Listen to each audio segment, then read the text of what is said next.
For cleaning our fridge, we are going to take our review and Wi-Fi magnet off.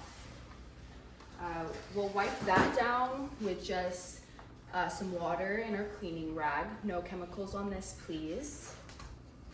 We're going to check it, make sure no leftover food or anything. If there is, we're going to dispose of it. If any of these shelves or drawers are dirty, we're going to pull them out and use soap and a sponge in the sink to clean them. We'll dry them off before placing them back in the fridge. In the freezer, we're gonna check for food as well.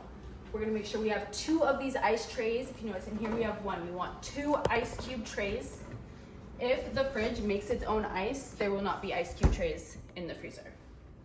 For the outside of the fridge, we're gonna start from the top. We're gonna make sure we dust the top with the microfiber rag and some disinfectant spray.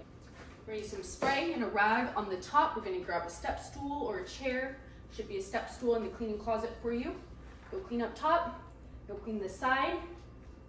For your stainless steel fridges, you're gonna grab your paper towels and your glass cleaner spray, and you're gonna spray it and wipe the whole thing down. Make sure you're really getting in the handles. Sometimes I need a little scrub brush or a cloth in here. And just make sure and get in there real good. After your fridge is clean, you're gonna take your 5-star stay magnet and you're going to place it back on for the guest.